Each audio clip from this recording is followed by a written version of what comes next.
Hello, friends, and welcome to episode 746 of the Juicebox Podcast.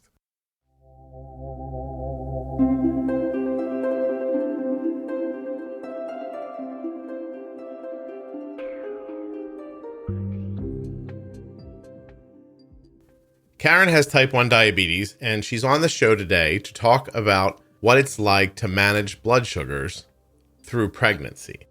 We're also going to talk about her experience with in vitro fertilization, and I'd like to warn you before the episode begins that Karen expected to be pregnant while she was recording this. Karen was pregnant previous to when we recorded this episode, but she very sadly and unexpectedly was not when we actually recorded.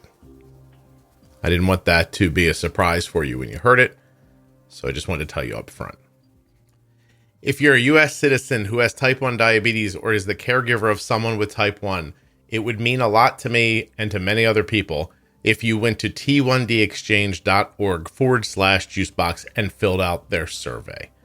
It's super simple to do. It does not take long at all. You'll be helping people with type 1. You'll probably be helping yourself, and you'll be supporting the Juicebox Podcast. There's a lot of good that goes into those 10 minutes at t1dexchange.org/juicebox.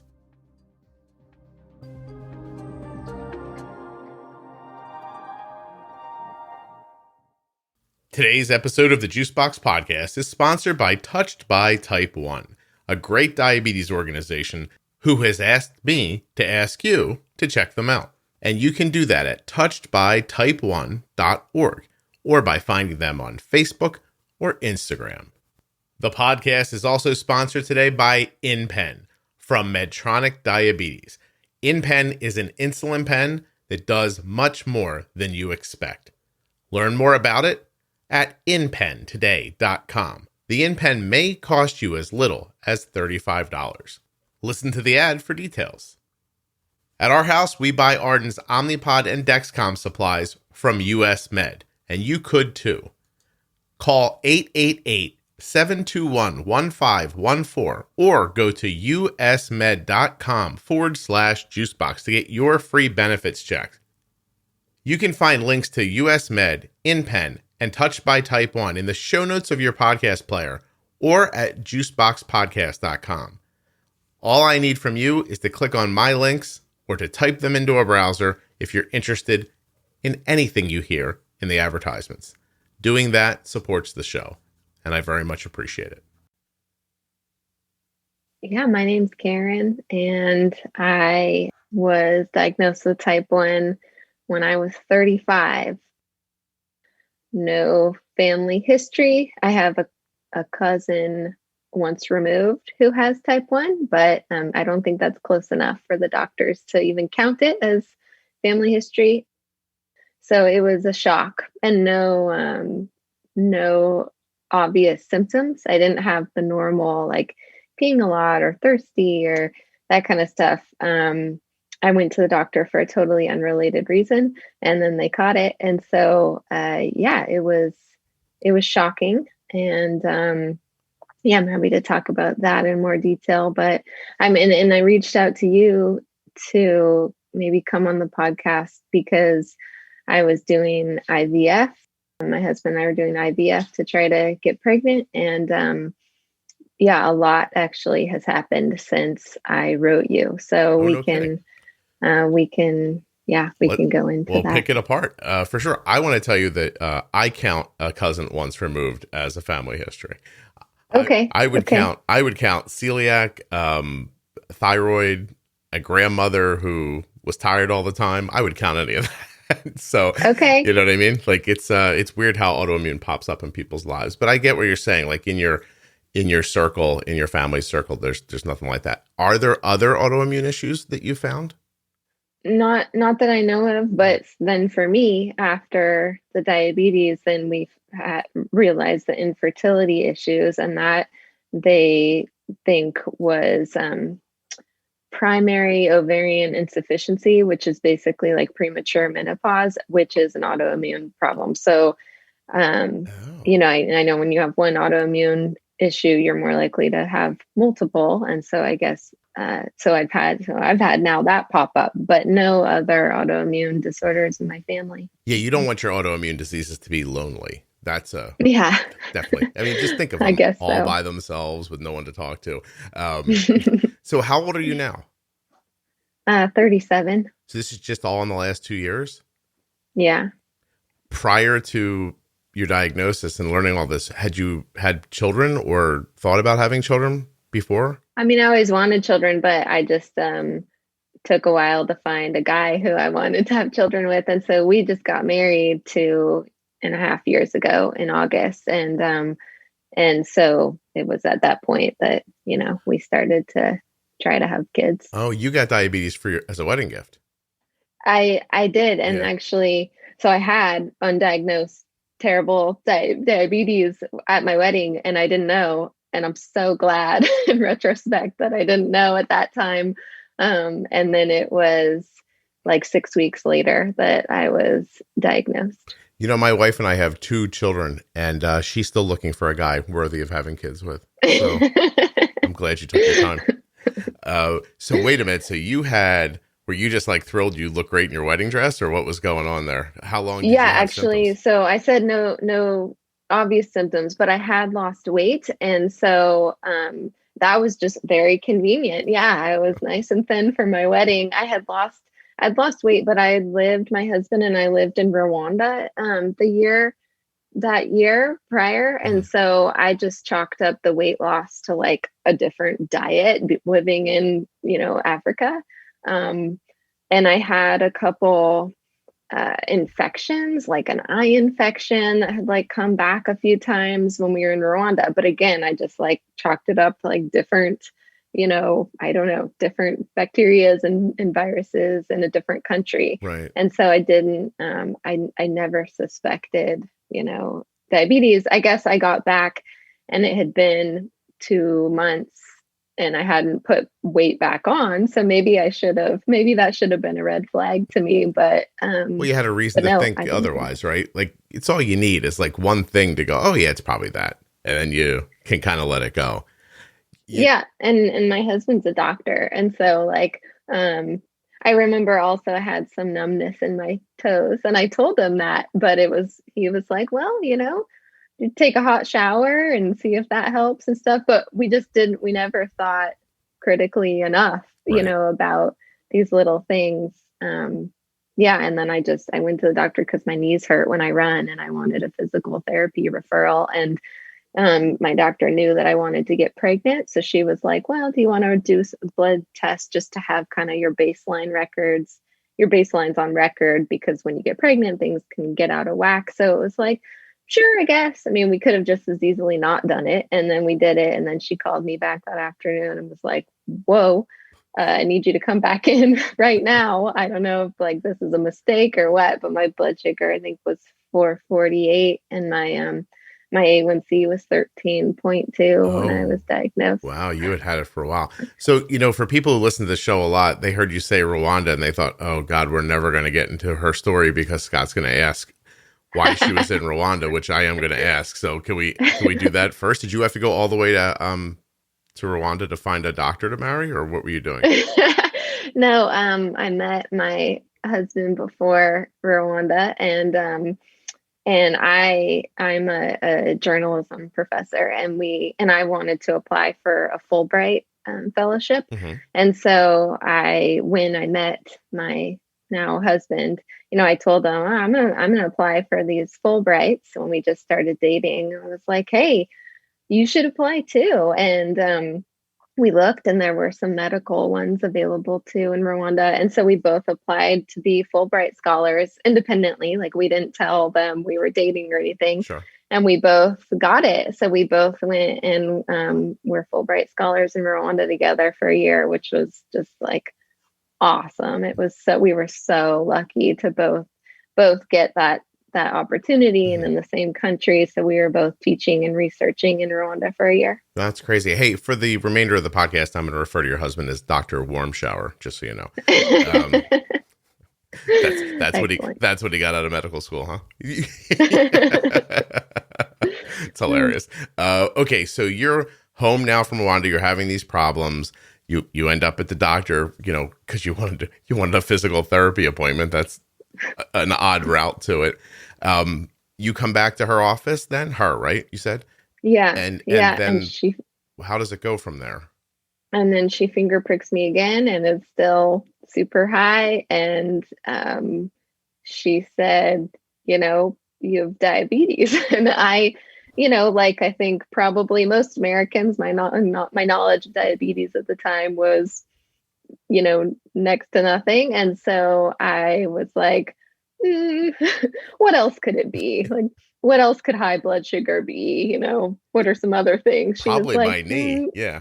no, yeah, nothing. It means you have diabetes. I think I was really just in disbelief. Sure. And she called, we called, my husband, and it was kind of like, do you want to come, over here, like, for this talk? And I was kind of like, oh, I don't think that's necessary. Like, I definitely was in shock and didn't understand the gravity of what this meant. Yeah. But yeah, so she, taught me how to prick my finger and how to give an insulin shot, and sent me home with, prescriptions to stop and get insulin, and get a CGM. She sent me home with, what's the one that's not Dexcom? Libre?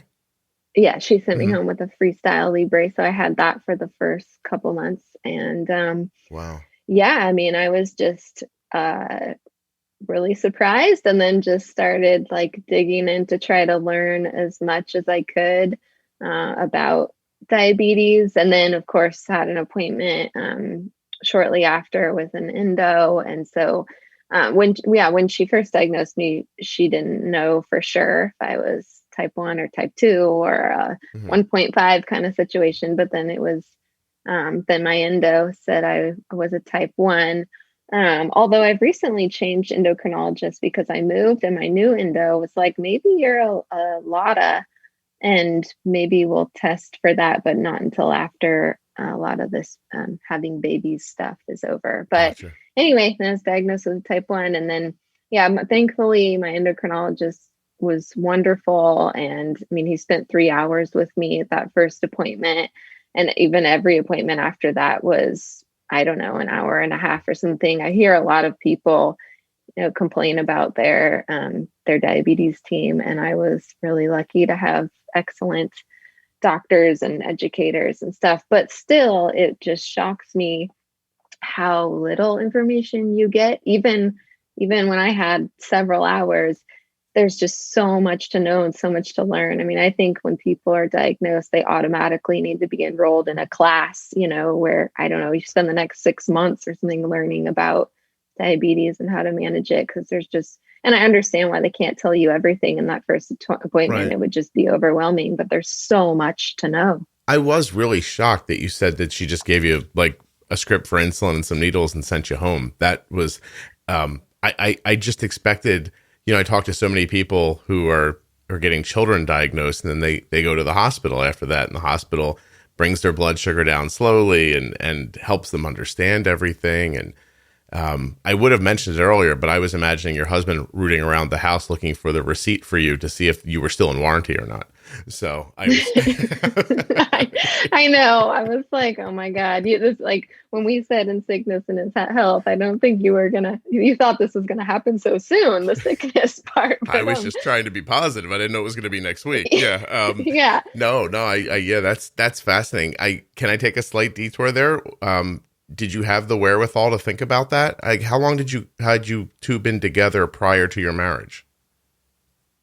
We had been together, like 2.5 years. I Okay. mean, not terribly long time. And, but no, I mean, there was no question. He definitely didn't want to leave me because of my diagnosis. But I was lucky that he is a doctor, because he, understood it.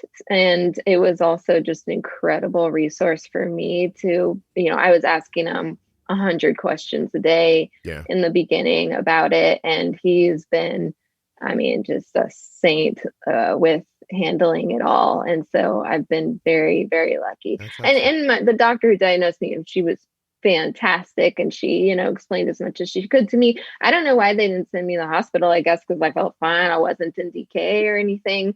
And she set me up to like first just give like 4 units a day and for a couple days, then up it to 6, then up it to 8, until it leveled out. And so, she told me how to slowly bring my blood sugar down. And she also knows my husband and he's a doctor. So I feel like I definitely had, people who knew what was going on and I knew what to do as much as I could at that point.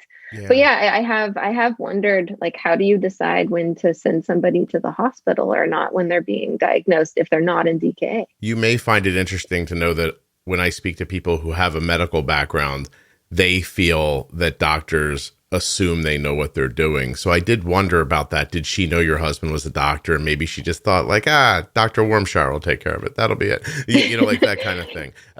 She knew my husband, but she was great at explaining things to me and getting me in with an endo as soon as she could. And but I have definitely had that in other appointments with diabetes appointments or just or the baby related appointments and stuff, that the doctors, when my husband's there and they know he's a doctor, they definitely talk at a higher level. And sometimes I have to be like, okay, bring that back down for me. I'm not a doctor. Journalism major over here.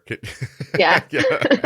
I didn't study the bigger words. Well, that's okay. So how long did it take you, or maybe I'm speaking for you and you don't, but how long did it take you to feel comfortable, like you knew what you were doing?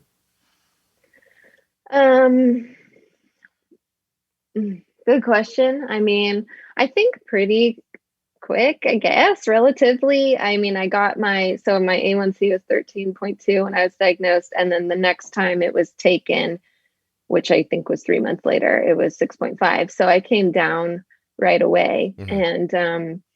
And at first I was on the shots, and it's funny, when I was first diagnosed, my instinct was, oh, I hope I don't need an insulin pump. Like that I just associate an insulin pump with, like, I don't know, being sick, and I don't want this device hooked to me and stuff. And then as I learned more about about type 1 diabetes, then it became clear, like, oh, I definitely want an insulin pump. And I'm so lucky to be able to have an insulin pump. And so I got that maybe 3 months or less after I was diagnosed. So I had the CGM from the get-go, although in a couple months I switched to Dexcom. And then I had the pump just a couple months after being diagnosed. And I'm on Omnipod, and that those both helped a lot. I really liked the flexibility of being on the pump, being able to, not have to plan ahead. Like if I don't know that I want to have dessert, I'm not going to have to give an extra shot if I decide I want to have dessert later. Like it's just easier to put it into the pump. So, I guess by the time I got all the gear, like I felt pretty comfortable. Your A1C came down remarkably. And then you upgraded your gear. Are you interested, or do you even know about the Omnipod 5 was just announced the other day? The FDA cleared it for the algorithm. So yeah, I am aware, but my endocrinologist actually recommends that I not go to the automatic system while I'm trying to have a baby, because my control is better than he thinks it would be on the automated system, because they have to, and he didn't know about the Omnipod, but the other Control companies, IQ. you had to set, or you could not adjust. I think you had to set your goal blood sugar at 100, I think. Wow. And so, if you were sitting at 80, then it would give you sugar, or it would want you to go back up. Yeah. Right. And so he was saying that, he actually thought that my control is better without that, because he didn't know about Omnipod, but figured it would be that same standard of 100. So I mean, do you know? Yeah, Is I it do that know. same? So it is. Omnipod's a 110, if I'm not mistaken. I think Control IQ is like 112 and a half, which is I don't know, it's an odd number, but yeah, they're both in their first generation still. So I think that was what they could safely and kind of quickly get through the FDA as a target. But you're right. If you're doing better than that on your own, you're going to want your A1C lower while you're trying to get pregnant for sure. Yeah. And I definitely want to go to the automated system when, I don't know, maybe when they come out with the next one and you can have a lower range or something. Cause I do think, of course, it would help with like eliminating the nighttime alarms and stuff like that. But right now my doctor didn't recommend that. And it makes good sense to me. Cause if I'm sitting at 80, I don't want to go up. Yeah, no, I mean, now that you said it, it makes sense to me as well. So, so you guys, I mean, I'm assuming like you're not old, Karen, but you're at that spot where you were kind of like, I guess if we're going to have kids, maybe we ought to do it. Right. How long do you try before you think like, I'm getting tired of having sex and we're not pregnant yet? I mean, did that happen where you just like, oh my God, we're gonna have to do it again? Or like, what's the length of time before you start wondering what's up? I think for like your average couple, I think they want you to try for at least a year before you start looking into it. But for us, because I knew I was going to be a high risk pregnancy because of the diabetes and because of my age, I think 6 months was enough for them to say, okay, we can start doing some tests. Okay. And so, I think it was, I'm trying to think of the timeline though. It might've been a year or a little less than a year before we actually got all the testing. And then, then they said that we had a very low, like less than 1% chance of conceiving naturally. And they recommended IVF, which was another big shock to us. And so then we took some time to decide if we wanted to do that or not. And then we decided to, and so that's why I thought it would be helpful to come on and talk about like how to manage your diabetes when you're going through IVF, because you're taking all these shots and being pumped with hormones, and it affects your insulin, needs and everything.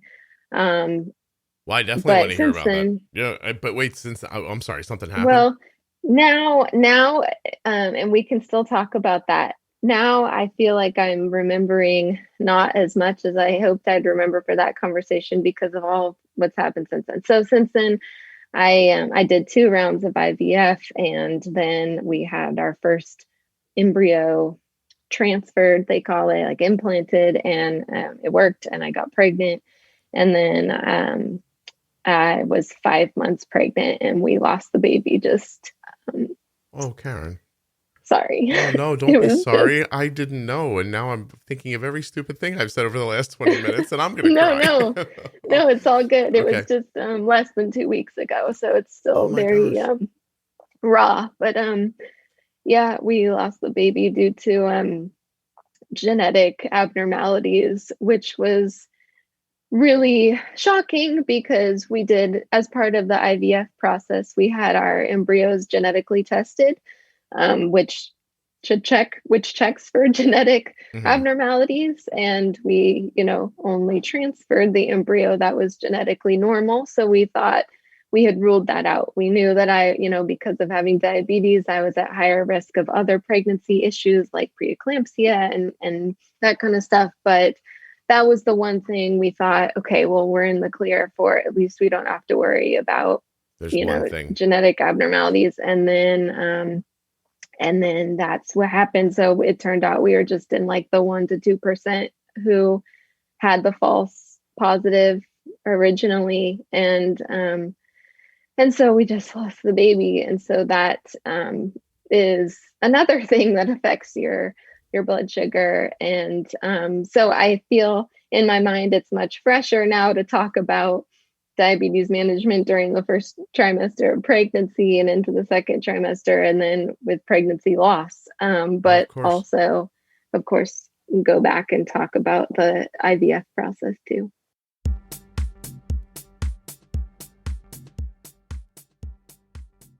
Today's episode of the Juicebox Podcast is sponsored by InPen from Medtronic Diabetes. InPen is an insulin pen that offers some of the functionality that you've come to expect from an insulin pump. I know you're thinking, oh Scott, please tell me more. Well, I will. Yes, the InPen is a pen, but it also has an application that lives on your smart device. This app shows you your current glucose levels, meal history, dose history, an activity log, glucose history, active insulin remaining, a dosing calculator, and reports that you and your physician can use while you're trying to decide what your next step is. Well, it's not just an insulin pen. Now is it? InPenToday.com. That's where you're going to find out more information and get started. If you're ready to try the InPen, just fill out the form at InPenToday.com. Or do some more reading. There's actually some videos you can check out too about the dosing calculator, the dose reminders, carb counting support, and the digital logbook. So if you want to lighten your diabetes management load, but you're not ready for an insulin pump, InPen is probably right for you. InPenToday.com. InPen also offers 24-hour technical support, hands-on product training, and online educational resources. And here's something else that you'll find at InPenToday.com that is actually very exciting. Now, this offer is for people with commercial insurance, and terms and conditions do apply, but you may pay as little as $35 for the InPen. And that's because Medtronic Diabetes does not want cost to be a roadblock to you getting the therapy you need with InPen. $35. How crazy is that? InPenToday.com. InPen requires a prescription and settings from your healthcare provider. You must use proper settings and follow the instructions as directed, or you could experience high or low glucose levels. For more safety information or to get started today, you can go to InPenToday.com. Have you found that getting your diabetes supplies can be a pain in the butt? I have too. But not any longer, because now we're getting Arden's diabetes supplies from US Med. To get a free benefits check, just call 888-721-1514 or go to usmed.com/juicebox. US Med has served over 1 million diabetes customers since 1996, and they want you to know that they're offering you better service and better care than you're getting now. US Med always provides 90 days worth of supplies and fast and free shipping. They carry everything from insulin pumps and diabetes testing supplies to the latest CGMs like the Freestyle Libre 2 and the Dexcom G6. Arden gets her Dexcoms and her Omnipods from US Med. US Med accepts Medicare nationwide and over 800 private insurers. US Med is the #1 distributor for Freestyle Libre systems, the #1 specialty distributor for Omnipod DASH, #1 fastest growing tandem distributor, the #1 rated distributor in Dexcom customer service satisfaction surveys, and they are proud of the white glove treatment that they offer their customers. usmed.com/juicebox or call 888-721-1514. And that 888 number is special just for Juicebox Podcast listeners. Now, if you decide to go to the website, it's super simple. Here's what it tells you when you get there. Getting started is easy. From the comfort of your own home or office, you can now join over 1 million satisfied customers who rely on our staff of courteous, knowledgeable, and trained US Med customer care representatives to keep you up to date with your medical and diabetic supplies, delivered right to your door. Super simple benefits check. Name, phone number, email, zip code, and then just hit the button that says request a free benefits check. It's that easy. Let US Med take care of your supplies so you don't have to worry.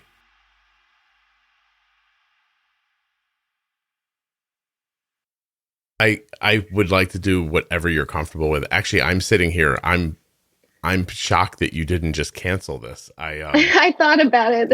I have been like off work, and this has been the first time that I need to be like on, since. And so I was a little, I thought about canceling it, but I don't know. I mean, I didn't want to like have to wait another, months and months. And I just thought, I mean, maybe there are other people out there who, have lost a pregnancy and would benefit from hearing about like blood sugar perspective of it all. So, well, that is very kind of you. I really appreciate that very much. So we'll just tread lightly and we'll talk about what you're comfortable with.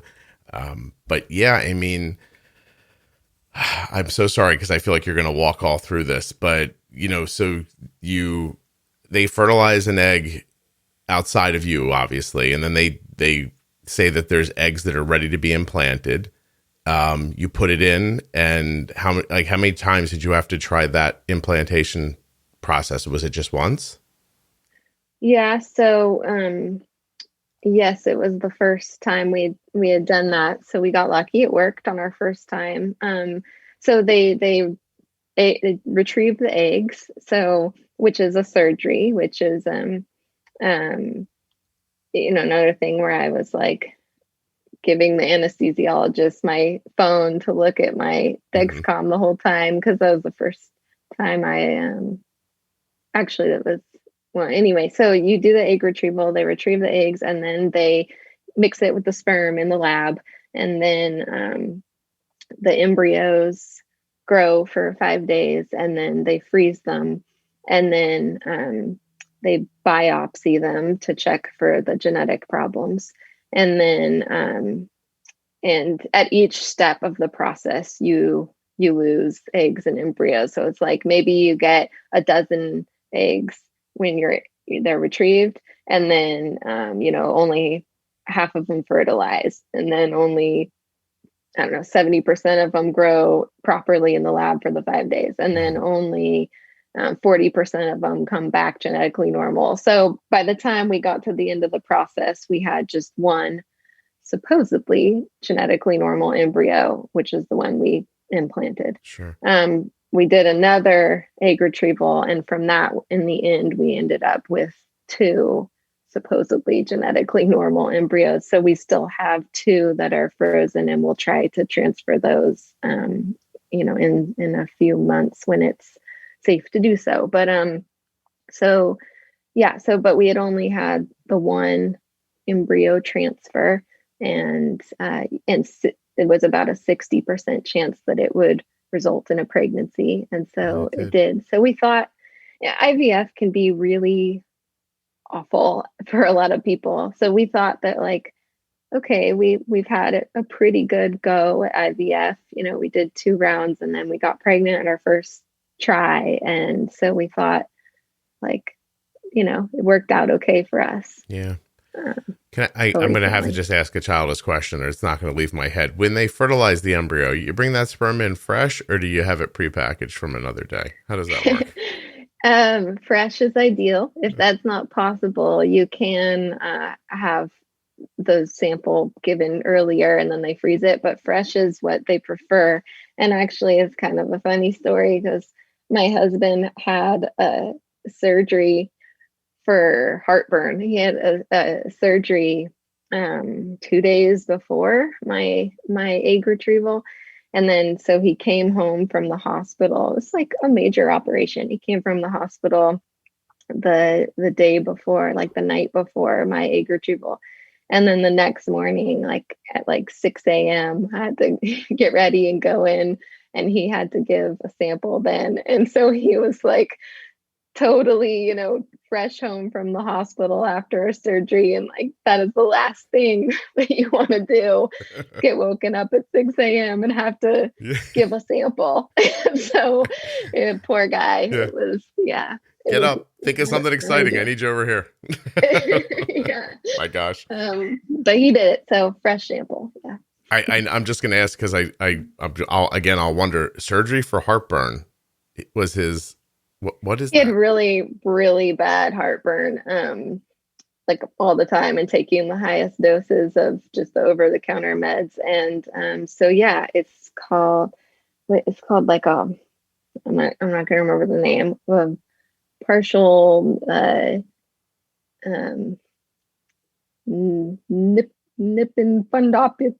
fundoplication or something. And I don't remember, but anyway, it's a surgery. I think they take part of your like esophagus and like or your stomach and tie it up around your esophagus to like shrink to tighten, because your Really? esophagus gets like opened up or loosened. Yeah. So to tighten it. So Wow. yeah. Well, that's insane. I mean, honestly, the entire conversation, I mean, despite your outcome, initially with your first try, all of this is just crazy as far as medical technology goes. I mean, honestly, it's absolutely unreal. And you I said know. you said earlier you're going to try again. You're up for it? Yeah, I mean, not today, but I Yeah. definitely, I mean, we want kids, and like, I'm not getting younger. And so, yeah, we'll try. It takes a couple of months for all of the like hormones from pregnancy to normalize and for your uterus to shrink back down to close to its normal I size. And see. so, we have to wait a few months, but yeah, I mean, we'll try again, and hopefully, I mean, there's no reason to believe that our remaining frozen embryos, have any problems. We were just, I mean, and we have thoroughly investigated all of this, and it turns out, like, I think it was just really bad luck, and we just fell into that small percentage who got a false positive. Right. I'm going to ask you about the diabetes stuff in just a second, but first, I just was wondering if you could maybe articulate a little bit. I'm assuming you've been on like a roller coaster of emotions, right? Like you got married, you waited. Listen, you did what I tell my kids to do all the time. Like you waited until you were a real person and you understood yourself and you understood other people and you found a really good match. You get married. 5 seconds later, you have type 1 diabetes. You realize in short order you're having trouble conceiving. I mean, are you okay? Like, it feels like, you know what I'm saying? Like, that's a lot for a person to go through in a short amount of time. And I'm wondering what the impact has been for you.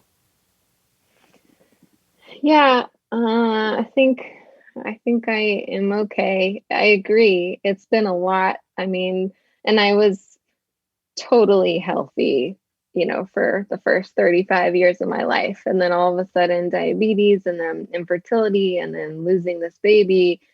Uh, it is a lot. I think that, um, so, in I've had like a really kick-ass life. um, Hmm. up until these recent problems. My life is still great, but I had a really great life. My mom died when I was 12 of cancer, and that was awful, of course. And that was like the one big tragedy of my life. And otherwise, I've had, really, really great life, to the point where I almost felt like I feel like I'm due for something bad to happen, because everything's just been so great for, many years now. And then, yeah, I kind of got hit with these things. But I think, to answer your question, I mean, I think I'm doing okay. I think mostly because I'm lucky to have um resources, like I have great health insurance, and I have excellent doctors, and I have excellent support system with friends and family. And I'm like proactive to try to make sure that I stay okay. So I'm, like when the baby died, I'm now participating in a support group, of other mothers who have had similar situations. And Right. I've, like, when I got diagnosed with diabetes, I got a therapist just to like, I was okay, but just to like be proactive, because I didn't want to have that diagnosis result, in anything, bad. So Right. I think that I've been okay coping because of, yeah, those positive things in my life, like a good support system and good doctors. Yeah, solid insurance, even just, things that you can Yeah. count on, whether they're people or institutions. Um, those things can leave you not feeling completely alone when stuff like this happens. Yeah, Wow. and having lived in Rwanda the year before all this, my husband and I definitely think a lot of like, if we lived in Rwanda, like if we, grew up in Rwanda, we wouldn't have, how things would be different. Yeah. We wouldn't have all of these resources, and it would be totally different. So I'm grateful to have all that. Yeah, that trip must have packed a lifetime's worth of perspective into you. Yeah. Just seeing people live differently in a different part of the world. Okay, so sure. I mean, what part do you want to go through? Like, how did management change at conception or through IVF? Where do you want to start? I guess let's start with IVF, although I have to admit now I don't remember as many details. I should have taken notes, but what I do remember is, so when you do IVF, you take multiple daily shots where you're, giving yourself hormones to make you grow a lot of eggs. And those drugs those hormones cause insulin resistance. So, and you do that for about 2 weeks, like 10 days to 2 weeks before they do the egg retrieval. And so as that 2 weeks happens, you become more resistant to insulin. So I definitely had to like up my amount. And then, after they retrieve the eggs, then be prepared for that to drop back down. So that's what I remember during that part. And I remember when I had the surgeries for the egg retrievals, I asked the anesthesiologist to watch my phone the whole time. But it was no problem. My blood sugar stayed stable through that. And then getting pregnant. So I was pregnant for 20 weeks, and it's definitely, a roller coaster. Your needs are changing, could be weekly. So I think it's just a lot of monitoring and adjusting. I felt like usually, when you're not pregnant, my endocrinologist would want me to kind of see a trend for maybe several days or a week before I would make an adjustment because of it. When you're pregnant, my new endo says, if you see a trend for 2 days, then make an adjustment because things just change so fast. And then something interesting I learned when you're pregnant during kind of an earlier part of your pregnancy, like toward the end of the first trimester, you need less insulin. And I read there's a book, Pregnancy and Type 1 Diabetes, and they said that your body starts making its own insulin again a little bit, which doesn't make any sense to me because how could these beta cells die and then come back alive? So I don't know. I haven't fact checked this, but I mean, my endocrinologist also said that, your body starts making a little bit of insulin on its own, which is it's very cool on one hand, but it's also just messes with your management because if you're giving insulin and then your body's giving some too, then it's almost too much. like having a honeymoon almost, where you can't be sure if your needs are really what they are. Did you find it to actually happen that way?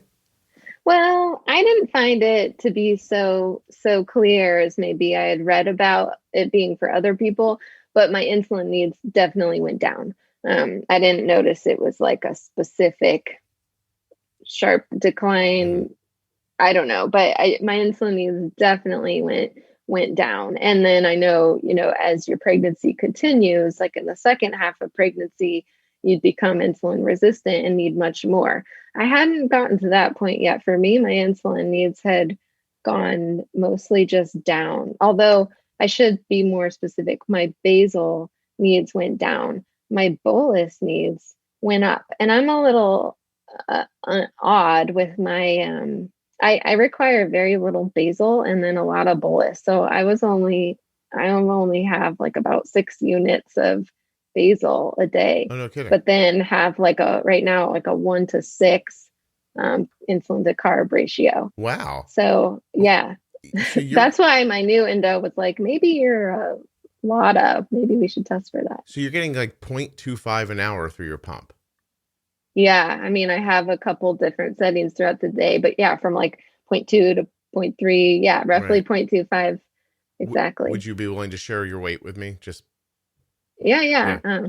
Of course, that's fluctuated a lot in the last couple months of pregnancy. But yesterday I was 129. 129.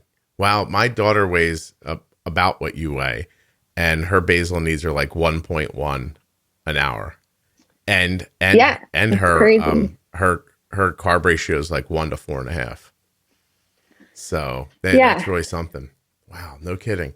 Um, so when you introduce I mean, it seems clear when you introduce hormones, no matter what, whether it was during IVF or your body doing it during, the baby growing, needs fluctuated. How far did they fluctuate with the IVF? Like, what did they go from to when you started doing the injections?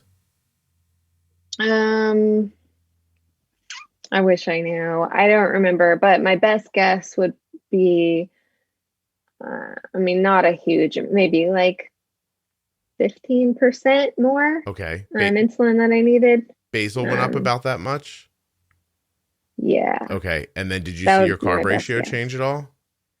Um, I don't remember Okay. for the IVF. It did for pregnancy. So I was at a 1 to 8, and then I went to 1 to 7, and then I went to 1 to 6.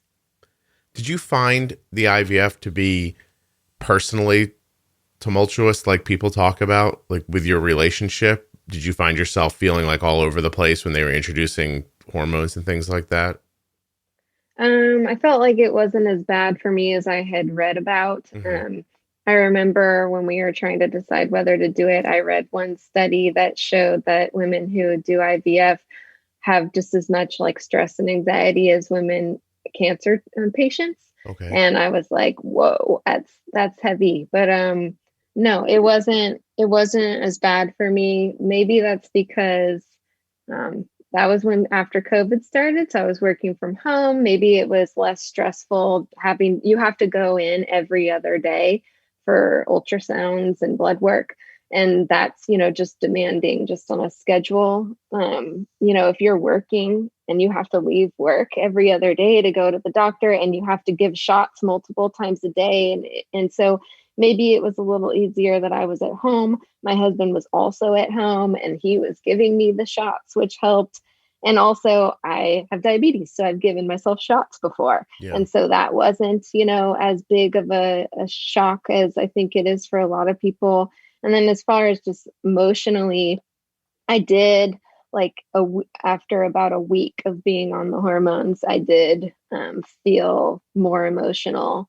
Yeah, but it was Yeah. kind of short lived, and it wasn't anything super dramatic for me. I know it is for a lot of other people, Okay. but I actually thought that part of it wasn't as bad as I was imagining it could be. You weren't kidding. Your life was going well. I just realized you were like in your local newspaper and things like that. And I'm like poking Are you around. looking I'm poking you full around. bright? Yeah, yeah. I mean, things were well. Listen, I listen. I can tell you something. I've never gone through what you've gone through, but I have been alive about 15 years longer than you, and it comes back around again. Is like the best thing I can say. Is that it just like no matter where you are, it doesn't last. The great stuff doesn't last, and the bad stuff doesn't last. It's all sort of about moving forward, and you seem to have that attitude. Like I've been trying to figure out for the last 40 minutes, like your personality, and I think I'm starting to get to it. Like at first I was confused because I didn't realize that you were here and all this had happened, and you were probably nervous and upset while you were talking, but you've loosened up over the last 10 minutes since you told me about the baby. And but you're very matter of fact. Like you must work well in journalism is what I keep thinking. Does that make sense?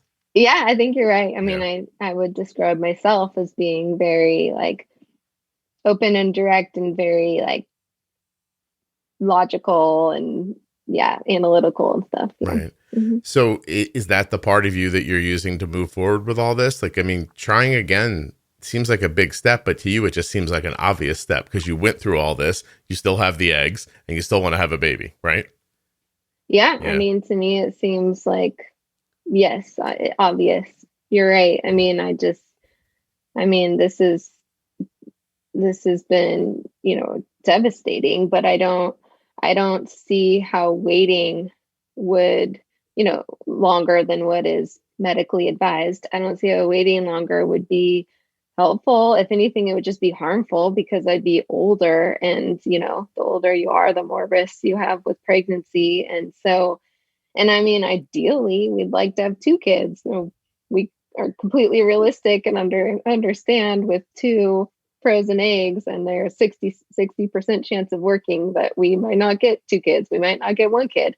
But I definitely want to keep trying, and I think I'm generally an optimistic person. So no, you seem like it. Listen, if you want to, I have a kid about to go to college. If you want the whole experience, I ship her to you. You could pay for the school and do all the stuff, and I'm sure it'd be wonderful. I know I'm looking forward to it. And she has diabetes, so you guys could talk forever. You could share insulin pump supplies. It would really be terrific. Let me get her over there. I'm going to get her on a train right now.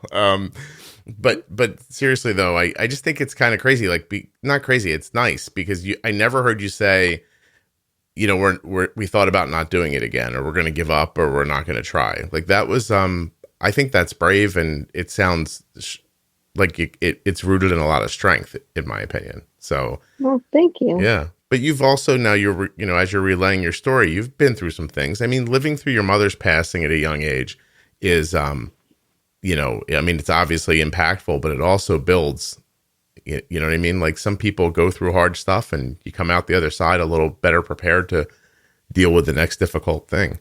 And that's really, it's kind of wonderful. In a sad but very human way. I'm enjoying your story. So, how long do you have to wait? Is it what did you say? This just happened 2 weeks ago? Yeah, less than 2 weeks ago.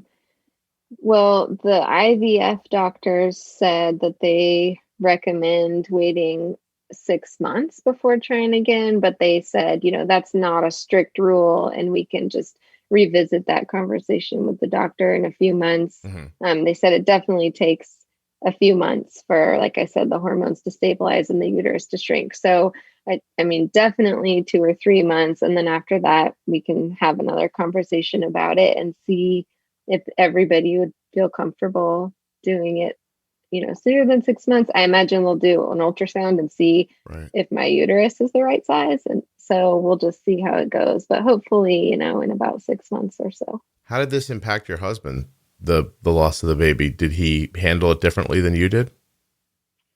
I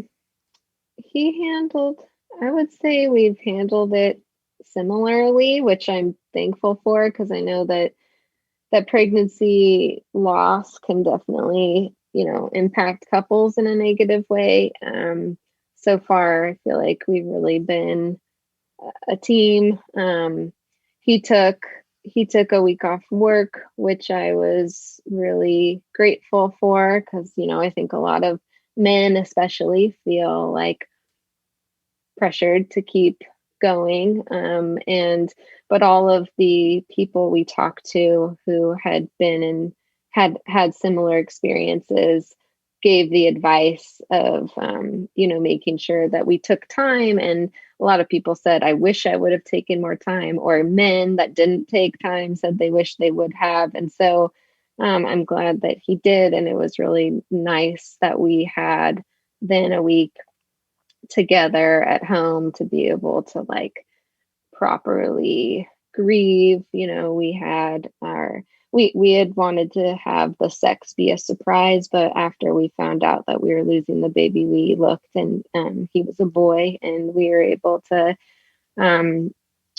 get him cremated and just read some books about loss and do things together that I think helped us both heal. So yeah, I mean, I know grief hits everybody differently, but I actually feel like we've been pretty similar. One difference is that I was more sitting on the couch that week, mm-hmm. and he copes more by staying a little busier just around the house, like cleaning or doing home projects is more helpful to him than just sitting there. So that was one difference. But like overall, we've been pretty similar. Yeah. Will you, were you working through this or? I mean, when, we found out that we were going to lose the baby, I asked for a leave, but it's a little messy because I'm teaching a class right now. And frankly, it would be a lot more stressful and more work for me to try to like hand over my class and Right. prepare content for someone else to manage my class than for me to just do it. So I've continued teaching my class, and then I have administrative responsibilities, and so those I've mostly handed off, and then I do research, and that I've just had to put on pause. So it's been a bit of a mix. Would you mind if we took a huge U-turn here in our conversation? Sure. Okay. Is your opinion, obviously, are we screwed the way we're getting our media now? Like that there's not some like grizzled person who's not really making a ton of money, who nobody knows who they are, who spends 4 months writing an article that we read and it's well researched. And I mean, we're in a world now where everybody like your money comes from clicks. So your banner headlines are more important. It almost doesn't matter sometimes what the article says. It just seems like I don't know. I'm old enough to remember being delivered what felt like the news. And now I feel like I'm being delivered like, I don't know, the report from my team. You know what I mean? And I was wondering what you thought about that. And if young people coming up in journalism are even aware of where it used to be. I mean, I think you're not alone in feeling the way that you feel about it. And journalism has a lot of problems right now. Just going back to losing its advertising business model when the internet really came about, and then, a major lack in public trust, and this whole fake news and extreme partisanship. And it's no joke. These are serious problems, and it's a hard time.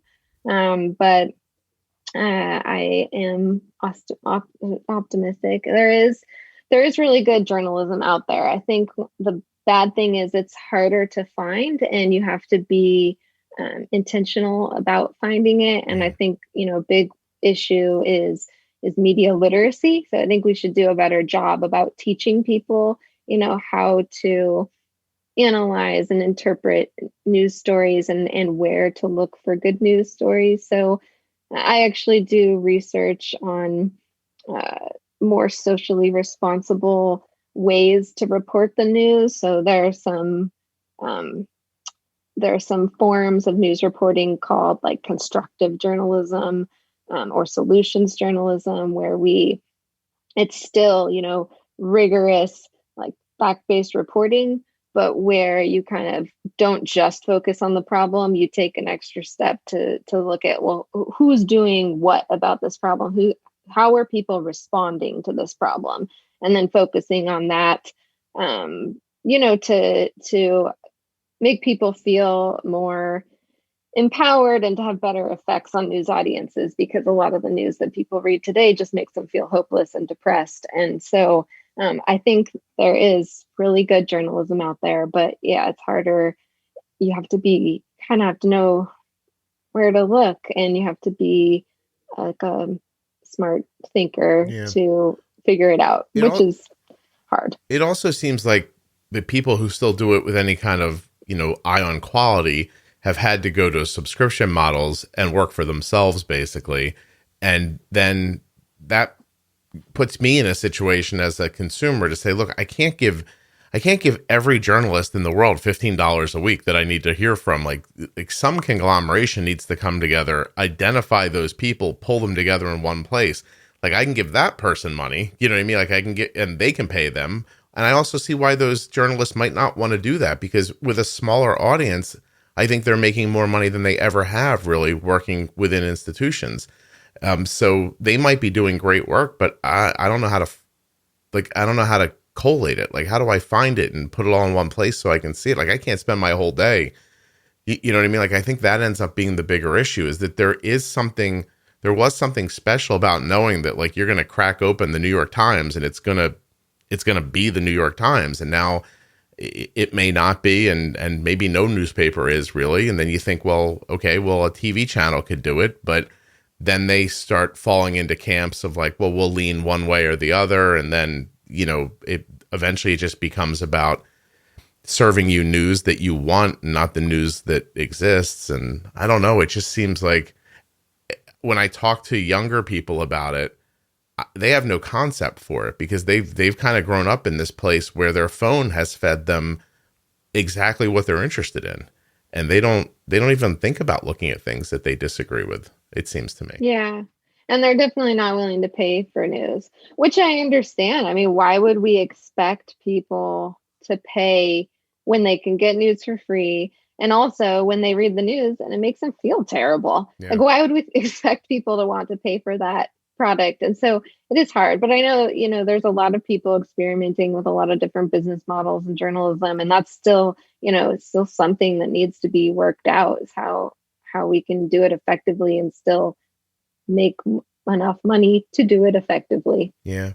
It's funny, as I'm saying this, I'm realizing, I mean, honestly, that's my business model though, too. Like, I have I make a living feeding diabetes content to people who are interested in it, but it seems different to me because it's not like there's some other perspective on diabetes that's the way the other side thinks about it, and I'm not delivering. I don't know. Yeah, I think there is. right? I think there is. I mean, there's definitely, like, what you have that's different is basically advocating tighter management. I mean, I think there is kind of an other side, like endocrinologists who go by basic guidelines of, keep your blood sugar between 70 and 180, where if you or I see 180, we, think of that as being high and aim for a better target than what a lot of the kind of guidelines recommend. So I think in one way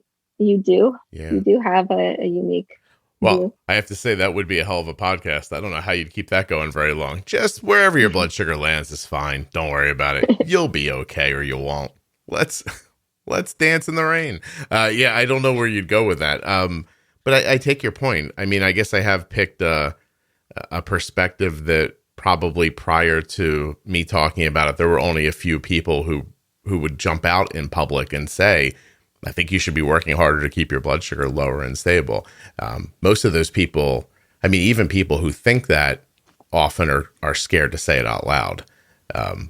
It just seemed obvious to me when I started doing it. How I always thought, like, how would it be that I know how to do this and I wouldn't share it with other people? That just seemed ridiculous. But anyway. Another thing that always seemed interesting to me is, when you're pregnant, they have stricter standards for your blood sugar and want you to stay between 65 and 140 at least 70% of the time. And the goal is to have a resting blood sugar between 65 and 95. And the goal is to not be over 120 2 hours after your meals. That last one was always hard for me, but I always thought it's interesting, like, why is this the standard only when we're pregnant? Like, we should care and invest in our health and our bodies, not just when we're also caring for the baby inside of us, but for ourselves too, Yeah. Jenny and I laugh about that sometimes. Not laugh, but we're like, how is it? Did we say the same thing? It's like, why is it more important that you're healthy when you're pregnant? And the rest of the time it's like, whatever. But I think if you dig down deep into it, the part of me believes that, you said it earlier, like, there's not a lot of information for people. Most people aren't going to have that information. So you'd be immediately setting them up for failure, which could have them backslide or just tumble out of concern at all and just let it go. Like, maybe if you give them something that's reasonable for most people to achieve, maybe the idea is then most people can feel like they're being successful and will keep more people in a healthier range instead of fewer people in a tighter range and everybody else just gets thrown away. I just happen to believe that doesn't have to be the case. I think everyone can hear the information and then achieve their own level of success. Like we don't have to paint with such a wide brush. You know what I mean? There's no reason why you can't feed the information to people in a way where you take one thing out of it and your blood sugar doesn't go over 120, and another person takes something else out of it and their blood sugar doesn't go over 140, and et cetera. And why can't everybody have their own level of success instead of, saying that this is success and this is failure, and you either fall into it or you don't? And I don't know. And that's why I think there needs to be classes. Like when someone's diagnosed, they're automatically enrolled in these classes, because you need to be given all that information. And it's too much to be given in one appointment when you're diagnosed, but there's so much to learn. I mean, I've been learning for 2.5 years, and I feel like, there's still so much to learn. And now I just can't believe the things I didn't know when I was diagnosed. Right. Just little things like fiber, like the impact of the different types of things you eat, and how that should cause you to adjust how you're giving the insulin. Like stuff like that is so important. And, like when I got diagnosed, what they told me was, when your food is hot, take your shot. So take your insulin right at the time you start eating. And, I know some people are told to always pre-bolus like 15 minutes before they eat, but I mean, it just massively depends on what you're eating. Yeah. And I do eat foods that are more slowly digesting. And so I often, it would not be good for me to pre-bolus. And so, and during pregnancy, your digestion slows. And so I needed to extend a lot more. And like that kind of stuff is really crucial to know. And you don't get that when you're first diagnosed. You certainly don't. I bang that drum as loud as I can. And I do think this format is as successful as I've seen so far at delivering that information, because like you said, there is so much and you can't get it all at once. So it's nice to just sort of pop in once in a while, listen, absorb something, go put it into practice, come back, get something else. I do think the way people learn is, of paramount importance when you're trying to set something like this up. So I don't know. I know if you put me in a class, I would leave with nothing. I know how my brain works. Anyway, Karen, is there anything we haven't talked about that you wish we would have?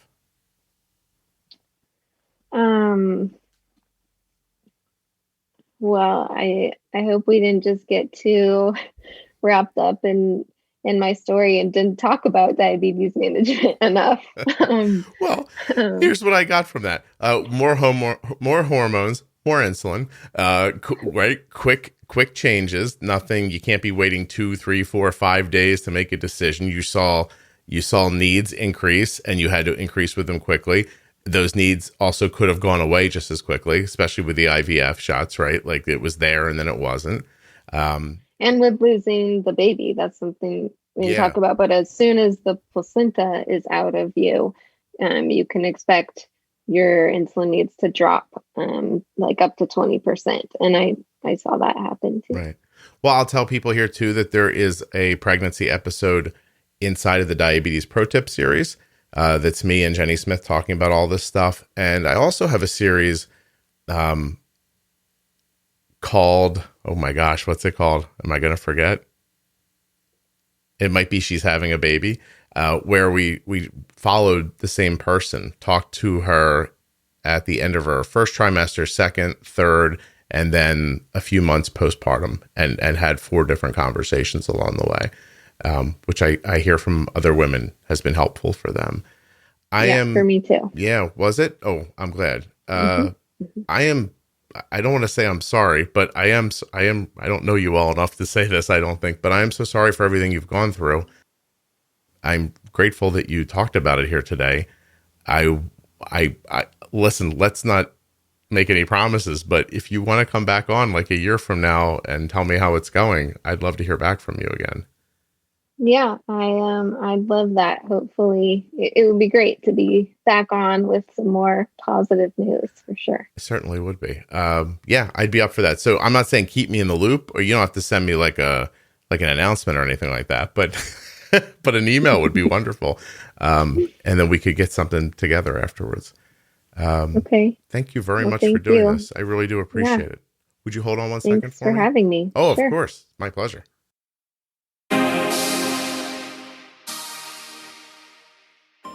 Well, first, I really want to thank Karen for coming on the show and persisting despite her situation. I also want to thank InPen from Medtronic Diabetes and remind you to go to InPentoday.com to learn more and get started. Don't forget to go to touchedbytype1.org and find them on Facebook and Instagram. And of course, to get your free benefits check from US Med, you can call 888-721-1514 or go to usmed.com/juicebox.